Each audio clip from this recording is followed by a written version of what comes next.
Hey, Waypoint Church. My name is Eric Weiner. I'm one of the pastors here at Waypoint, and I am here today with Pastor Danny, who's one of our associate pastors and does a lot of stuff with international student ministry, and then Erica Cassioni, who is our director of women's care. And we are so excited at this point in the life of our church to be transitioning to the book of Exodus. I think maybe some of the women in our church are giving a sigh of relief that we're finally. I think they've been studying the Genesis narrative for many months now, but in God's providence and God's timing, we are transitioning together into Exodus, and so something new. And as I've been thinking about preparing for this time, one of the things I've been actually thinking about is it's almost like a movie where you see like. The Pentateuch is all it's one connected story, just like the Bible is all one connected story. It's telling one story that we think ultimately leads to Jesus. But this is kind of like in Les Mis, where you have this scene change where and it gives you these details about there's a time change in the course of the story, and that's what's happening here in Exodus. There's a change in time. There's a change in period. And you see that in the beginning of Exodus, these first 7 verses of Exodus chapter 1, you see how Moses is bringing the story forward. Okay, now there's years later, it's still connected. You have these people, this family that's come into Egypt, that started as 70, but they're growing, and so there's this very clear connection. It's connected, and so in Exodus 1:7, Moses he's clearly drawing our attention to the growth of Israel that had taken place over the last 400 plus years. And so in verse 7, it says this. It says they were exceedingly fruitful. They multiplied greatly. They increased in numbers, became so numerous, and filled the land. And so the question is what's Moses doing here? Why? Why is he so emphatically pointing this out to us? Yeah, good question, Eric. And just to know, are you allowed to give a Les Mis reference without Lawrence being here? Is he gonna feel like left out? He's gonna feel left out that we did the Les Mis reference. But we are so glad to be with you guys. And as we process Exodus, I've been thinking about this a lot. But this question is really a Genesis question. So Exodus, 1 through 7, just starts off saying that the descendants of Jacob, his 12 sons, come and they're here. And they're in Egypt, and then they just multiply. In the NIV, it says the Israelites were exceedingly fruitful. And I looked up this word and found one commentary that notes this is only used for humans twice, only here and after the flood. Normally, it's the word like teamed with fish or something, or frogs. It's more of an animal word, like it's multiplying very, very rapidly. So there's 2 times in the narrative where God gives them almost this supernatural ability, and this is the fulfillment of the promise that God makes to Abraham in Genesis 12, and he confirms again in Genesis 17. He confirms it with Isaac. He confirms it with Jacob, that they will have many descendants. It's the promise that actually Abraham got scared about. He got scared that it may not happen, so he has Ishmael. But God honors this promise through Isaac, through Jacob, through Jacob's descendants, and now we're at this point. And Moses, who we believe wrote Exodus, and it was edited later, and what we have is the final copy. But we believe that this was written to show that God answered his promise, and that's what the author of Exodus, that's what Moses is showing us as he's presenting this material to the original audience, who is hearing it as they're leaving Egypt, after the Exodus, and to us. We see God fulfilled his promise. Yeah. And rightly so. After what happens with the fall and the curses that are given out by God, there's worry. There's a legitimate concern about this being removed from this land of abundance. And yet here we are, where now they're taken outside of that. They're not in the promised land that God has promised to give them. They're in a foreign land, and even now the circumstances have changed. There's a new king who doesn't know Joseph, who is now deciding, okay, we don't like foreigners, and so Israel has found themselves as foreigners in a land where people hate foreigners.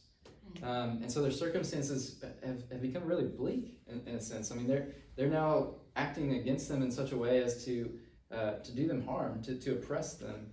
And yet God's still showing his faithfulness.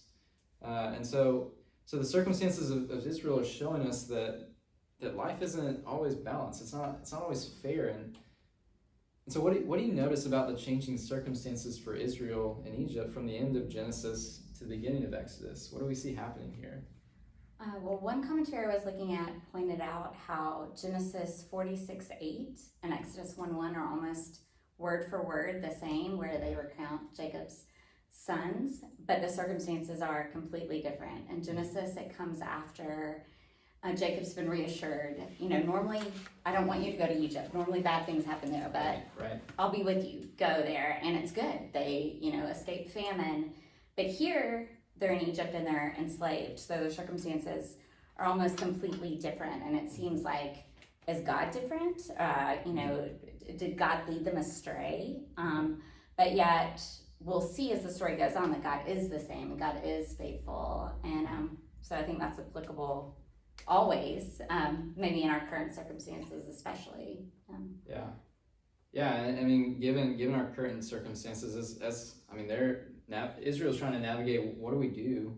What does life look like in the midst of trials that seem to just want to squash us? And another thing, I'm sorry to interrupt you. Another thing that stood out too is lots of times when Israelites are enslaved or there's a great disaster like the flood, normally we know it's because they've disobeyed, but in this circumstance it just seems like they're just in a bad circumstance.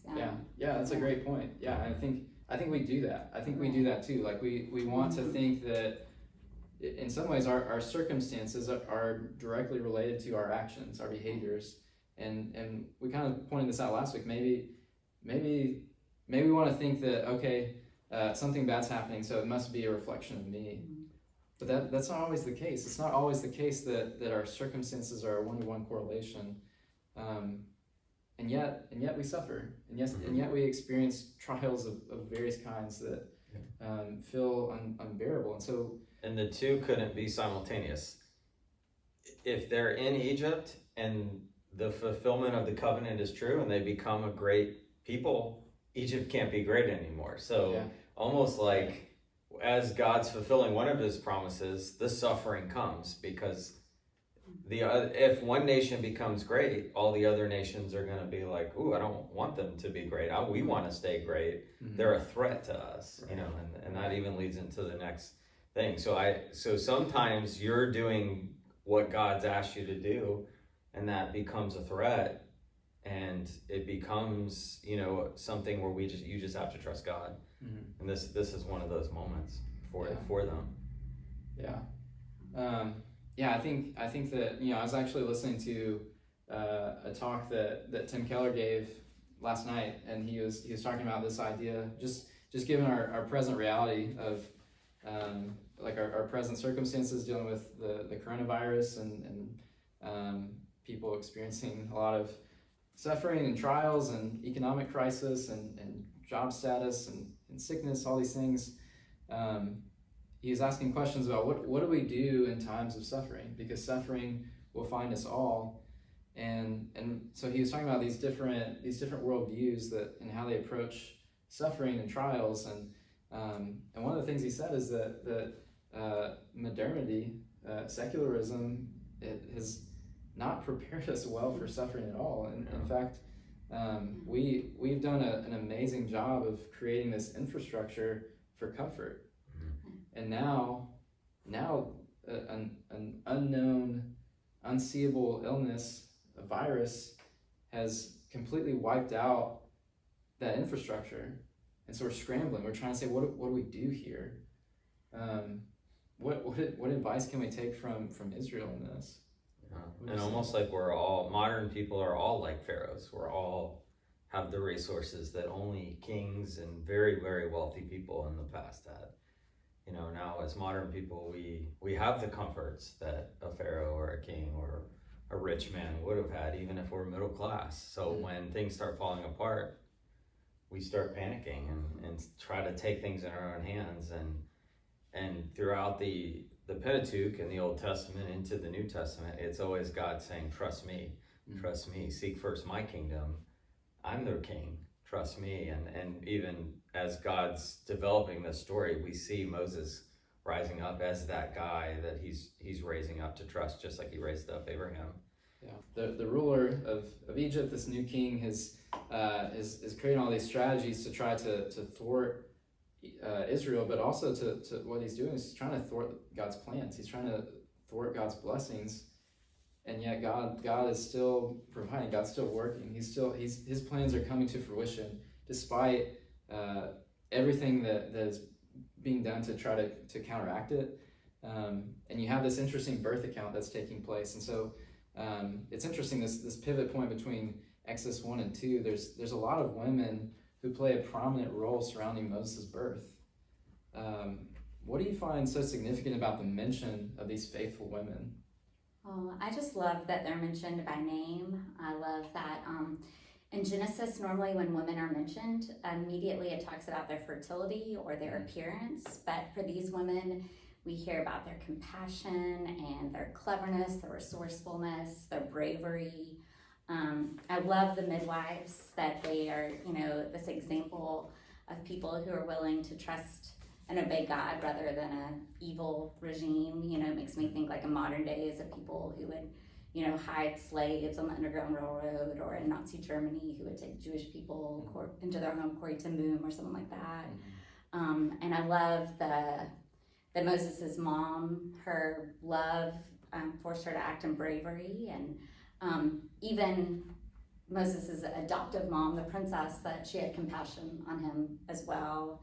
And I especially love Miriam, the sister that shows up and is really, clever and sneaky and doesn't, she doesn't give in to fear at all, but, steps in. And I think it's neat just that we get this little window. We don't hear that much about them later on. I mean, Miriam some, but that they play such a pivotal role. Had they not been courageous and trusting, then Moses wouldn't have survived, and we wouldn't have the rest of this account. Right.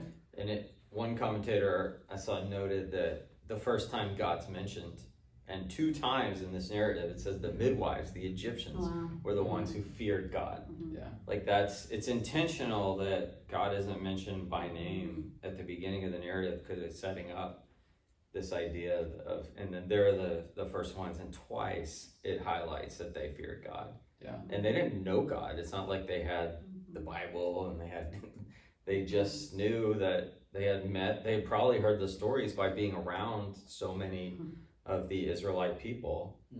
And there was something attractive about them, something about this God, the God of Abraham, the God of Isaac, the God of Jacob, that they made them fear God versus fearing Pharaoh, which meant death. Like they feared the God of Abraham, Isaac, and Jacob, who they barely knew, that wasn't even their own God, over their own ruler, who could have killed them.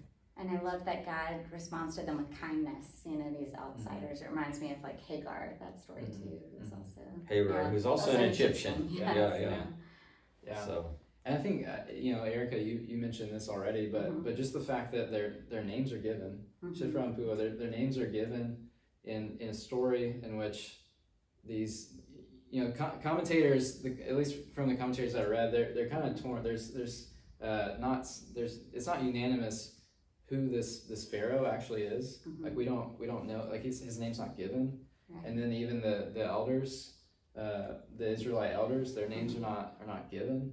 And so it kind of highlights that. Like you have these prominent men who are taking action, who are making moves, and yet it's these women who are highlighted as being God-fearing and who God honors. He honors them. And so it's incredible. It's incredible to see how God does that. And so we have this birth account, which it kind of reminds me of Jesus. Jesus has this birth account, and then it jumps from his birth to later in life, and that's what we see happening for Moses. Is it goes from birth story, amazing birth story, to later in life. And so Moses, the next time we see him, he's probably, or maybe 40 years have passed. He's an adult now, and Moses decides to defend the Israelite over and against the Egyptian, which goes pretty poorly for him. I mean, it's not what I would hold up as being this like great moralistic story about Moses. And if I was to pick one, I probably wouldn't have thought to pick that one, but this is what's chosen. This is what's recorded about. This is the first recorded event, first significant event of Moses' adult life. And so what are we supposed to learn about him here? Yeah, and I think how we get here, I like your point where it's like the story of Jesus, like it has this birth account. But interesting, in the story of Jesus, it's the Jewish king that wants to kill all the firstborn sons. Right. And then they have to flee to Egypt for safety. Right, yeah. So even the irony of the birth of Jesus, Yeah. everything about Jesus is just God renewing and redeeming everything in the Old Testament. And it's just a beautiful story that, but I think going back to your question, it really is that God allows Moses to be raised in this home that's not his own. Joseph lived part of his life in Jacob's house. So Joseph understands his brothers, understands the covenant. He would, the circumcision. My guess is Moses probably wasn't circumcised, because his mom let him go, unless he was well, he might have been as a baby, and then maybe, but he definitely wasn't raised in the Jewish home, in the Israelite home.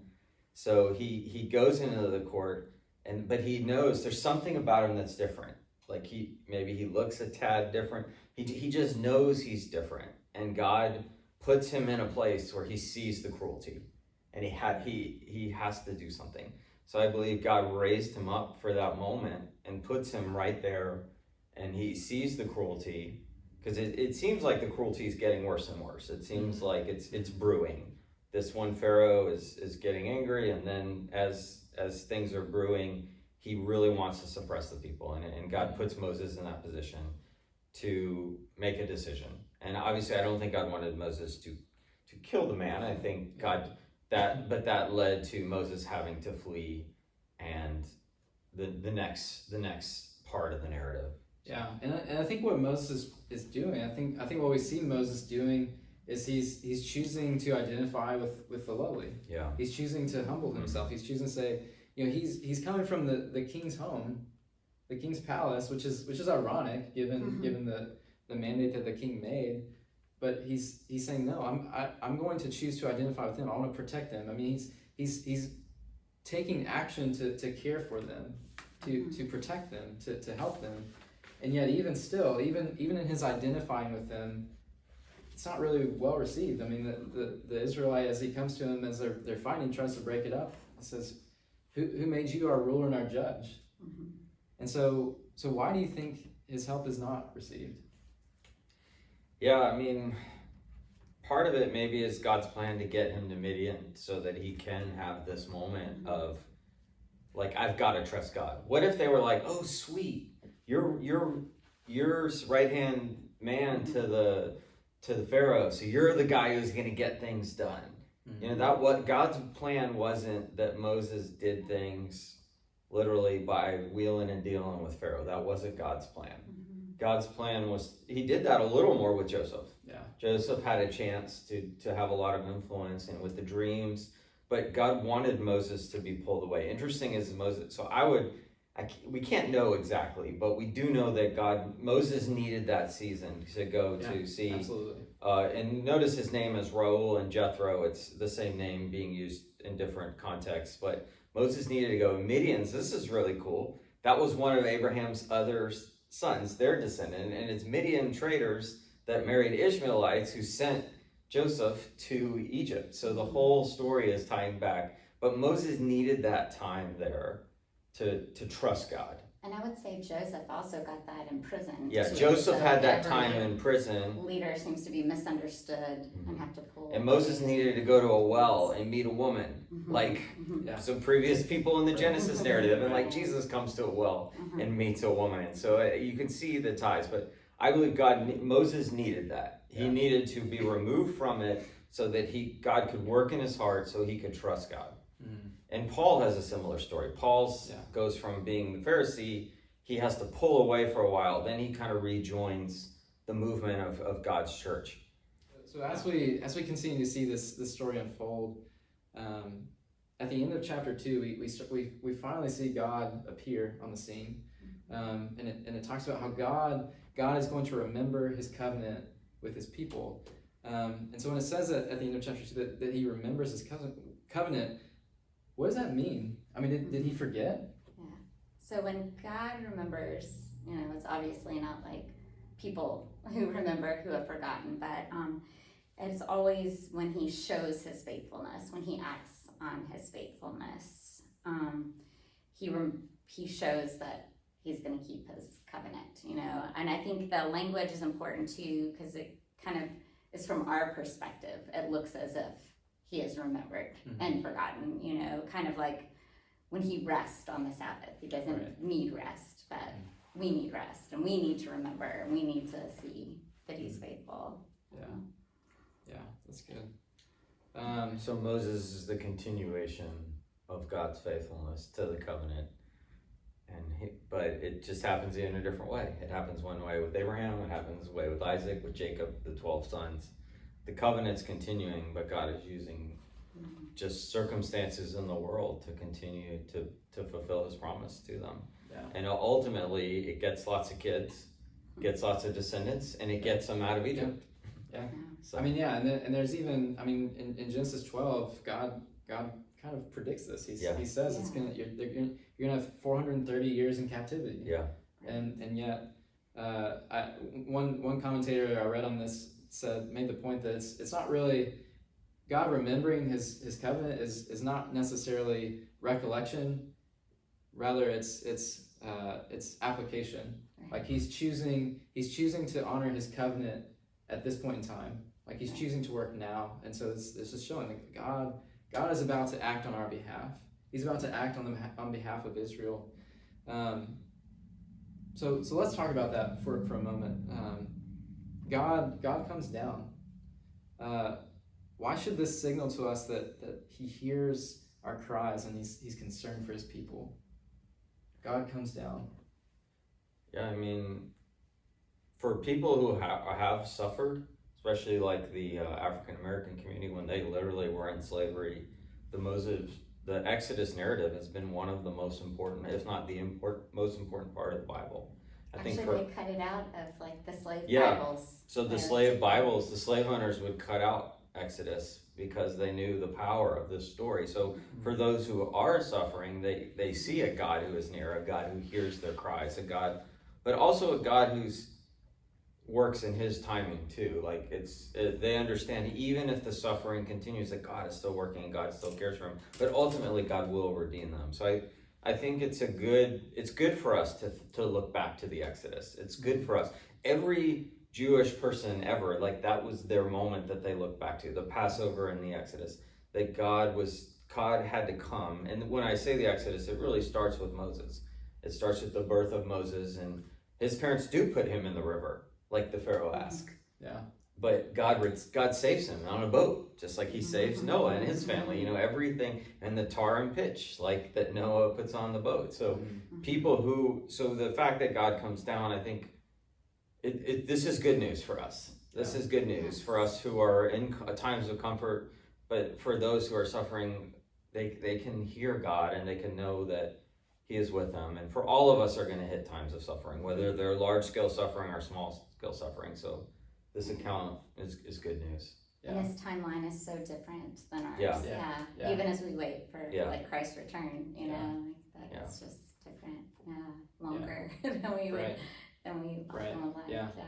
Yeah, I think one of this actually the wording from Genesis or from Exodus 1-3 actually reminds me of a story in Genesis that's kind of unusual, but it's actually a pivot point story in the Genesis account, which is the Tower of Babel. You actually see this language in Exodus. What are the people? The people are being oppressed. Israel is being oppressed, and how are they being oppressed? They're being asked to use brick and mortar to build storehouses for Egypt. They're being asked to build this city that is being led by this ruler who is oppressing them against their will, but he is in opposition to God. And it's clear he's in opposition to God. Where do we see brick and mortar used? At the Tower of Babel. Yeah. They're trying to man is trying to get to God. They're trying, by their efforts, they're trying to build a city where they can reach God. And so what does God do? He comes down. He comes down. And he laughs at them. He kind of mocks it. He So, mocks what they're doing. yeah, like Pharaoh had plan A, make them work harder. Plan B, tell the midwives, you know, and then plan C, throw them in the river. And God, just like they had a plan at Babel, and God thwarts their plan so that his plan could be done, because his plan was a plan of love and mercy for the people. And they forgot Joseph. They forgot that they would have been in famine if God wouldn't have brought Joseph to them. So yeah, it's amazing to see how the narrative is unfolding. Yeah, and the fact that God comes down this time because he hears their cries. Yeah. It's not human effort that God comes down for. It's for our cries. It's for a posture of humility and saying, God, we need you. We need you to come down. And we're a people that is responding to God coming down. God has come down to us through his son Jesus. He's made himself available to us. That's what he's the God he's transcendent, but he's also personal. And we see how personal he is in this account where in Exodus 3, moving to Exodus 3, Moses finds this strange appearance. He sees this burning bush, and he finds that he's in the presence of God, and so as we move to the burning bush, we're seeing that God is revealing himself to Moses. He's showing who he is. He's this holy, mighty God, and yet he is close. He draws near. Why do you think he doubts God's call of him? I mean, like we all do. I think it's just, he's like, God, are you sure? Like, are you sure? Like, and even for that situation, he's like, if I go, they don't like me. They kicked me out. Yeah. They think I'm a traitor. Yeah. I'm not the right guy for the job. And he's probably comfortable in Midian. He's probably like, I'm okay here. I mean, he remembers the oppression. I'm sure he has flashbacks from it. And he has flashbacks from his childhood, but he's just like, God, I don't know. Yeah. I think when he looks at himself instead, his inadequacy. Yeah, he's like, I can't do it, God. Yeah. I'll get killed by Pharaoh, or they'll kill me. Yeah. Like, it's a no-win situation. Let me just stay here. Thanks for giving me a family and a wife. Yeah. Some kids. Right. Let me stay here. No one likes me there. Everybody likes me here. Let me stay here. Yeah. Yeah, there's a part of me that really relates to the self-doubt. Like, I definitely deal with that. And so for Moses to experience that, I mean, when he asks God, it's almost like he's looking for something, for God to tell him something, to give him reason to doubt his doubt.